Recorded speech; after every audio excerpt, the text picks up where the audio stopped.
Thursday, July 14th here in Southern Ontario, Canada. I'm making this video for the Yamaha Air-Cooled RD Owners Club.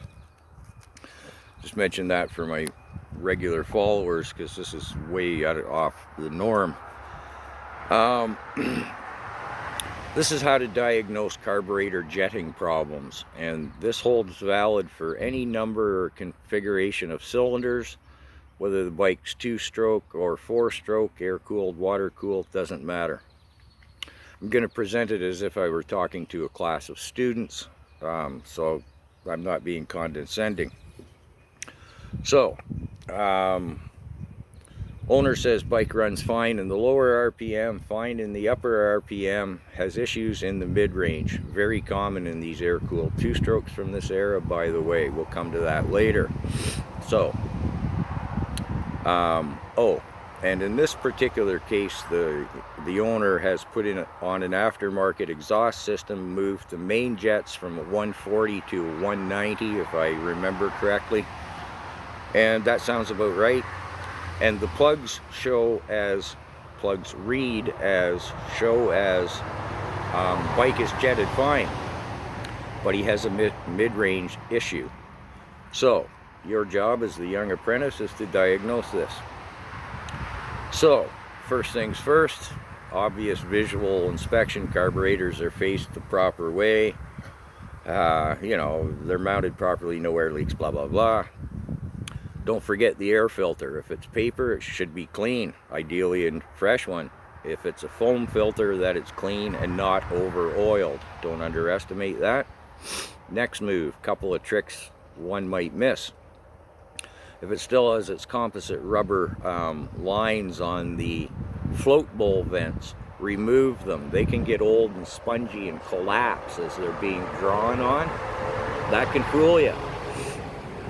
Also, the air crossover between the carburetors in a multi-cylinder application. Make sure they're properly mounted and solid, not, all spongy and collapsible. Don't underestimate that. Next thing, you want to make sure the carburetors are balanced. If they're butterfly plates, throttle plates are wildly off, well, yeah. Ideally, you would put it on a vacuum gauge and check your carb synchronization throughout the RPM range. Now, this might not show a mid-range problem because there's no load on the bike. So, you got to go ride the bike. Ideally, you want a long straightaway, best yet uphill, where you can run it through at least one gear, ideally 2 gears, and the higher the gears you can run through, 3rd and 4th or 4th and 5th ideally, because it takes longer for the bike to pull through, let's say, the problem area of RPM. Excuse me, I'm just waking up here. Actually, let me have a little splash. So, from the saddle, we're trying to find this bad spot. Now, if the bike is under-jetted, lean, usually it displays no symptoms other than feeling kind of soft and weak throughout the mid-range or throughout the problem area, we'll say, for the moment. Then cleans up and pulls strong. Unless it's grossly lean, it's kind of hard to diagnose. I'll come back to that near the end in the summation. In this case, we're looking for what is probably rich in the mid-range. Now, to go back to this particular bike, although this rule holds fast for all of this type of issues, you want to make sure there's no wear issues on the main needles. And I see in the comments, a lot of people have commented, stick with the stock needles with these particular bikes. I'd say that's good advisement. It eliminates a variable, if nothing else. So, we're in the saddle. We have our slope. We're going to start in the bottom of the mid-range, just below the mid-range, at between 1/3 and 1/2 throttle, and roll on to about 3/4 throttle and see what the bike does throughout that range. RPM is not important at this point in time, knowing exactly what our RPM is. If the bike begins to blubber and stumble, well, this is what we're trying to diagnose. Rich will make it do that. Mildly rich, the bike will hesitate and kind of run heavy, and then it'll clean up and start to pull cleanly. The more grossly rich it is, it'll display, I'll say, things that speak to you stronger. It'll blubber, it'll stumble, it'll flutter, it'll hesitate, but then again, it will clean up.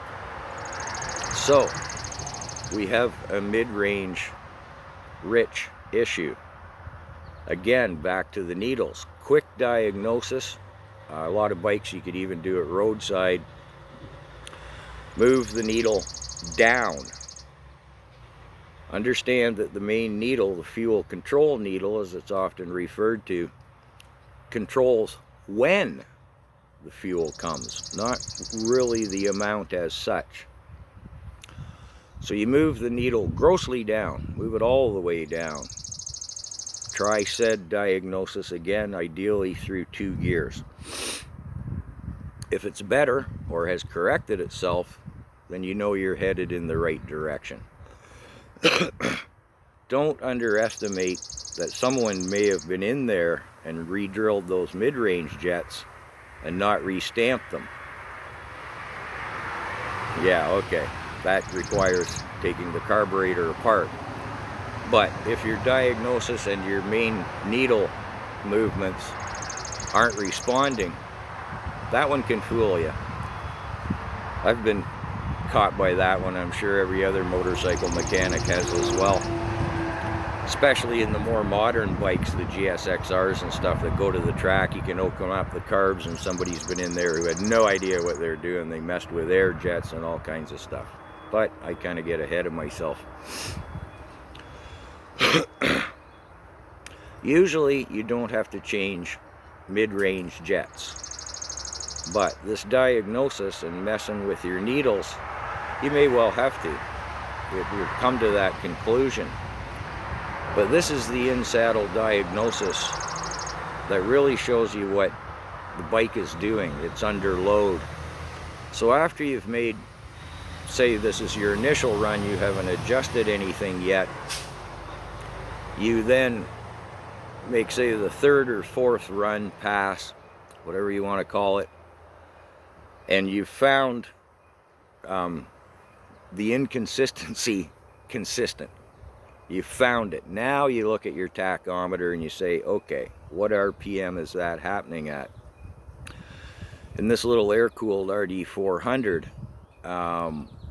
basically the mid-range is between 5,000 and 7,000 RPM. The things really wake up at about 6.5 and go screaming off. You want your mid-range to be working properly, of course, because that's where you spend most of your time. That's where you want your crisp performance to pull out and pass, or in these little bikes' case, snap a wheelie, you know, daddy wants it now, boom, boom, up comes the front wheel. Important to have the bike running well in that zone. And, well, that's pretty well it. For the more modern bikes, I mean, some guys watching this are going to go, 5,000 RPM? Well, yeah, these bikes redline at what, 9 or 10 or something? Whereas an 85 or 90 GSXR or something's going to, it doesn't even wake up till it hits 10,000 RPM.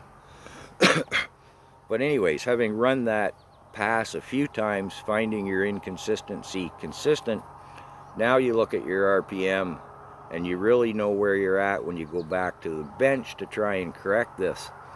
Will needle change, position change, do it? Or do you need to change the main jet? Sorry, the mid-range jet, forgive me. Now, a choke can be an enrichener circuit, or it can be a choke plate. If you're looking for lean problems, if you have an enrichener circuit, it has 2 stages, halfway and fully. don't use those. Just as you're accelerating, as per the earlier instructions, you can feather in, enrichen the mixture with the enrichener circuit, bringing that on. If it's lean, the bike will run stronger. If it's rich, you'll exacerbate the bumble stumble issue or whatever it is. It can be used as a diagnostic tool.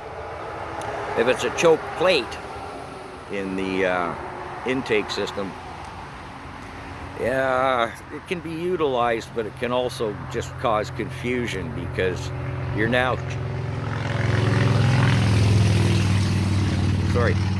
choking the air off.